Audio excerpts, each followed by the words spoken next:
Hello everyone. Welcome to iExamP and prepare 50% faster by embracing the iExamP learning experience. Please don't forget to subscribe to the channel and press the bell icon.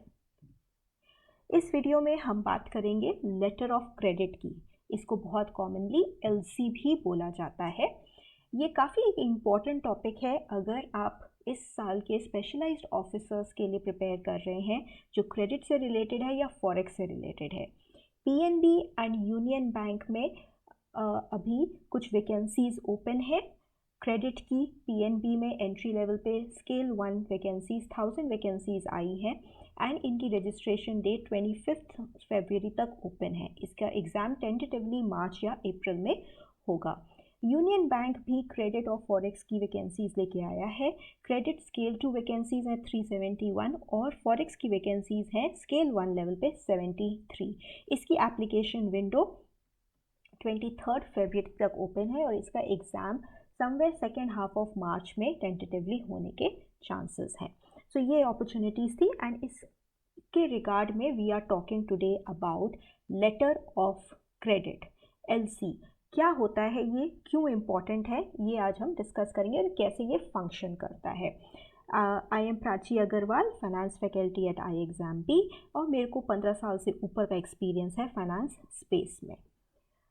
समझते हैं कि LC की requirement कहाँ पे हो सकती है। तो इमेजिन करिए कि एक इम्पोर्टर है विराज नाम के इंडिया में जो एक मशीन इम्पोर्ट करना चाहते हैं US से फॉर हिज बिजनेस और उनको US में एक ऐसा ही एक्सपोर्टर मिलता है जो ऐसी मशीन्स एक्सपोर्ट करता है। लेट्स इमेजिन उनका नाम जॉन है जो US में बेस्ड है।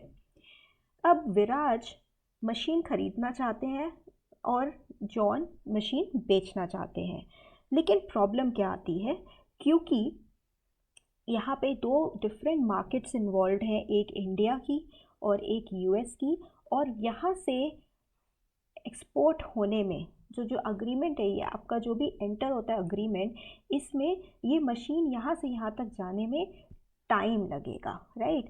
तो अब विराज का ये डिलेमा है कि व्हाट इफ़ मैंने पेमेंट कर दी और मेरे पास मशीन नहीं आई, how do I trust John. And similarly ये फियर जॉन का भी हो सकता है ऑन द अदर हैंड कि व्हाट इफ़ मैंने मशीन भेज दी और विराज ने पेमेंट नहीं करी, how do I know I can trust Viraj, right. So इसी सिनेरियो को कवर करने के लिए, इसी डिलेमा को हटाने के लिए banks have come into picture. Banks help करते हैं with this instrument called letter of credit. अब ये कैसे फंक्शन करता है इसको थोड़ा सा समझते हैं। तो जैसे हमने कहा कि विराज और जॉन बिजनेस करना चाहते हैं, विराज इंपोर्ट करना चाहते हैं एंड जॉन एक्सपोर्ट करना चाहते हैं। इनका बीच में कॉन्ट्रैक्ट अग्रीमेंट हो जाता है सेल कॉन्ट्रैक्ट का कि जॉन जो एक्सपोर्टर हैं वो मशीन एक्सपोर्ट करेंगे एंड विराज जो इंपोर्टर है वो मशीन इंपोर्ट करेंगे। तो इनका ये एक सेल कॉन्ट्रैक्ट हो जाता है। Now banks help in this scenario by issuing a letter of credit. For this Viraj approach करता है अपने बैंक को एंड देन इस ट्रांजैक्शन में इनको बोला जाता है एप्लीकेंट। वो अप्लाई करते हैं अपने बैंक में एक लेटर ऑफ क्रेडिट के लिए। वो अप्लाई करते हैं लेटर ऑफ क्रेडिट की आप मेरी रिक्वेस्ट पे एक लेटर ऑफ क्रेडिट ओपन करिए for the benefit of the exporter. That's why he is known as the beneficiary. He is the beneficiary of the letter of credit, okay. And जो ये bank open कर रहा है LC, इसको हम बोलते हैं इशूइंग बैंक। तो ये बैंक अब इशूइंग बैंक बन जाता है लेटर ऑफ क्रेडिट का for the benefit of the exporter and ये एडवाइस वो भेजता है जॉन के बैंक को, ओके। सो जॉन का जो बैंक है उसे ये एडवाइजरी भेजी जाती है एंड देन ये bank beneficiary that is John को बताता है कि आपके फेवर में लेटर ऑफ क्रेडिट ओपन हो गया है। से फॉर एग्जांपल ये SBI है, ओके, एंड से फॉर एग्जांपल ये सिटी बैंक है, राइट। सो SBI ने या से पीएनबी ने, जो भी बैंक जिसने इशू किया उसने लेटर ऑफ क्रेडिट दिया, तो ये कंफर्ट है, सिटी बैंक ने बेनिफिशियरी को ये कंफर्ट दिया कि अगर आपने प्रॉपरली एक्सपोर्ट कर दिया तो आपको पेमेंट अश्योर्ड है, एंड इन केस इम्पोर्टर ने नहीं करी पेमेंट तो बैंक आपको पेमेंट करेगा उस लेटर ऑफ क्रेडिट के against, right. So he is assured कि the payment will happen provided मैं अपना पार्ट ऑफ द वर्क करूँ।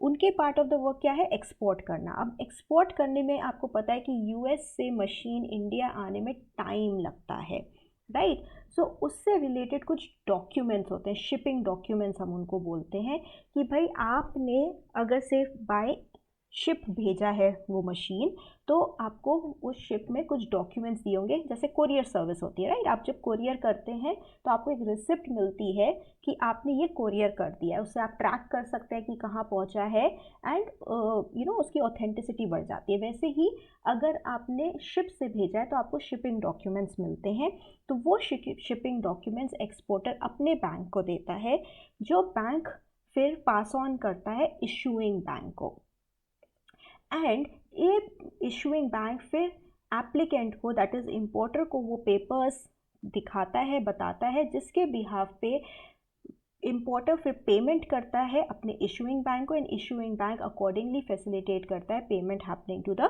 Beneficiary. So banking system, as you can see here, the issuing bank and the advising bank of the beneficiary and the issuing bank of the importer, ये दोनों help करते हैं, इस entire banking system help करता है आपको letter of credit के through ये पेमेंट एंड ये ट्रांजैक्शन स्मूथली होने के लिए, एंड ये एश्योरेंस देने के लिए कि येस, अगर आप ने एक्सपोर्ट किया है तो आपको पेमेंट होगी, एंड इनको एश्योरेंस देने के लिए कि आप पेमेंट कर रहे हो तो आपका एक्सपोर्ट या आपका जो सामान है जो आप इंपोर्ट कर रहे हो वो ऑलरेडी ऑन द वे है एंड आपको मिल जाएगा। एंड ये शिपिंग डॉक्यूमेंट्स इंपॉर्टेंट इसलिए होते हैं क्योंकि इन्हीं डॉक्यूमेंट्स को दिखा के आप फिर डिलीवरी लेते हैं शिप से या पोर्ट पे जाके, जैसे भी डिलीवरी के टर्म्स हैं, right. So this is how the LC is very helpful in the international space। तो अब अगर हम समराइज करें कि लेटर ऑफ क्रेडिट होता क्या है, तो letter of credit is a written undertaking given by a bank, जो इशूइंग बैंक ने एक अंडरटेकिंग दी है टू द सेलर, जो बेनिफिशियरी है या जो एक्सपोर्टर है, on the instruction of the buyer, हमें बायर ने बोला था ये करने के लिए, to pay at site or at a determined future date up to a stated amount of money। that means आप पेमेंट करोगे जब आपको ये लेटर ऑफ क्रेडिट या फिर दिखाया जाएगा, या जो भी उसकी डेट है उसके बियॉन्ड जिस पे भी आपने प्रॉमिस किया है, provided subject to beneficiary satisfactory compliance of presentation of documents. मतलब प्रोवाइडेड ये पेमेंट होगी अगर आपने एक्सपोर्ट से रिलेटेड जो भी डॉक्यूमेंट्स मेंशन थे या ज़रूरी थे लेटर ऑफ क्रेडिट में, जो भी लिखे गए थे वो आपने दे दिए हैं अपने बैंक को, राइट। सो ये letter of credit issuing bank issue करता है एक इम्पोर्टर या एप्लीकेंट के बिहाफ पे for the benefit of the beneficiary to make the payment, जब आपको वो डॉक्यूमेंट्स मिल जाएंगे या दिखा दिए जाएंगे, right. So that is the entire process of letter and credit and the meaning of a letter of credit। so letter of credit actually एक non fund based bank facility है जो बैंक्स देते हैं, राइट। तो अगर आप एक credit officer हैं तो बहुत तरीके की फैसिलिटीज़ दी जाती हैं, फंड बेस्ड होती हैं, जैसे आप एक टर्म लोन देते हैं, आप एक सीसी लिमिट देते हैं, आप एक ओवरड्राफ्ट देते हैं, आप वर्किंग कैपिटल लिमिट देते हैं, राइट। उसी तरीके से आप एक नॉन फंड बेस्ड फैसिलिटी भी दे सकते हैं, और लेटर ऑफ क्रेडिट एक बहुत बड़ी नॉन फंड बेस्ड फैसिलिटी है जो बैंक्स प्रोवाइड करते हैं, स्पेशली इन इंटरनेशनल ट्रेड। अगर आप एक फॉरेक्स ऑफिसर हैं तो ये कैसे वर्क करती है इंटरनेशनल ट्रेड को हेल्प करने के लिए, ये आपके लिए इम्पॉर्टेंट है। तो ये काफ़ी एक इम्पॉर्टेंट बैंक फैसिलिटी और डॉक्यूमेंट है जो काफ़ी वाइडली यूज़ किया जाता है ऑल ओवर द वर्ल्ड। इसको डॉक्यूमेंट्री क्रेडिट भी बोलते हैं, राइट। तो क्या बेनिफिट्स है, समराइज करेंगे। लेटर ऑफ क्रेडिट हेल्प करता है बैंक्स को अरेंज करने के लिए for settling international commercial transactions. जैसे हमने देखा था यहाँ पे एक इंटरनेशनल कमर्शियल ट्रांजैक्शन हुआ था बिटवीन विराज एंड जॉन, तो उसको सेटल करने में लेटर ऑफ क्रेडिट काफ़ी हेल्पफुल होता है। और ये प्रोवाइड करता है एक सेंस ऑफ सिक्योरिटी दोनों पार्टीज़ को, चाहे वो इम्पोर्टर हो चाहे एक्सपोर्टर हो, दैट उनके बिहाफ का ऑब्लिगेशन अगर वो फुलफिल करेंगे तो they will get the other part, right. तो अगर एक्सपोर्टर है तो उसको पेमेंट मिलनी चाहिए अगर उसने अपना ट्रांजैक्शन जो भी वो सेल कर रहे हैं उन्होंने प्रॉपरली एक्सपोर्ट कर दिया है। एंड इम्पोर्टर को ये एश्योरेंस रहती है कि they will get the machine or the thing that they have bought अगर एंड वो पेमेंट कर सकते हैं। तो एक सेंस ऑफ सिक्योरिटी हो जाती है बिकॉज बैंकिंग सिस्टम बीच में इन्वॉल्व होता है। एंड ये इंश्योर करती है कि आपकी payment as per the terms provided हो रही है। एलसी लेकिन क्या नहीं है, ये भी बहुत ज़रूरी है, ये एक कॉन्ट्रैक्ट नहीं है between a buyer and the seller, right. ये एलसी जो होता है वो इशूइंग बैंक और एप्लीकेंट के बीच में है जो एक बेनिफिशियरी के लिए किया जाता है। तो ये कॉन्ट्रैक्ट बायर और सेलर के बीच में नहीं है, ओके। और ना ही ये गारंटी करता है सेलर को कि पेमेंट रिसीव होगी, ना ये गारंटी करता है बायर को कि गुड्स रिसीव होंगे। ये फैसिलिटेट करता है through proper documents.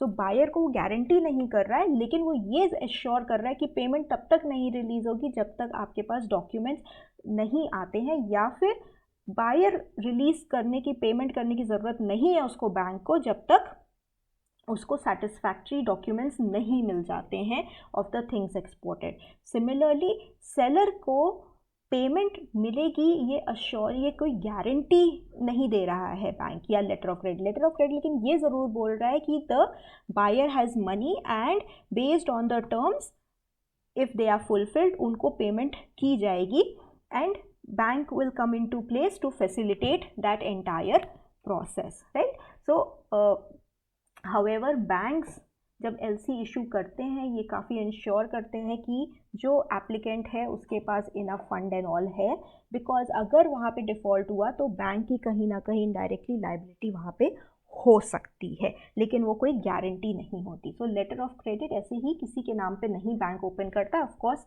As I said अगर आप क्रेडिट ऑफिसर हैं तो आप पूरा एनालिसिस करेंगे, कोई भी जैसे लोन दिया जाता है उससे पहले वैसे ही लेटर ऑफ क्रेडिट की फैसिलिटी पूरी एनालिसिस एंड पूरे अश्योरेंस एंड कोलैटरल्स के बाद ही की जाती है, right. So that is in the nutshell. अब आपके लिए एक क्वेश्चन और है। I have been telling you कि लेटर ऑफ क्रेडिट एक नॉन फंड बेस्ड फैसिलिटी है जो बैंक्स देते हैं। एक और बहुत important non fund based facility है जो बैंक्स देते हैं। कैन यू नेम उसको क्या बोलते हैं? Please reply in the comments which is the other non fund based facility apart from the letter of credit that the banks give. Okay, please do reply in the comments box.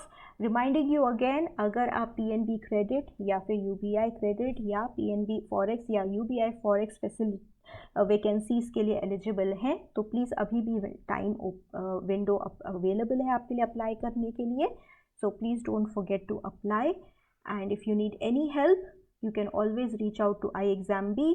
ये दोनों courses की preparation, vacancies की preparation के लिए iExamB courses provide कर रहा है। आपको अगर उसके से रिलेटेड कोई भी डिटेल चाहिए तो लिंक में एक डिस्क्रिप्शन में एक डाउनलोड करने के लिए आपको स्टडी गाइड एंड इंफॉर्मेशन मिल जाएगी। Otherwise, you can also visit our website, email us at hello@iexamb.com or call us at 920-552-4028. Please don't forget to subscribe to the channel and press the bell icon. Thank you and wishing you all the best.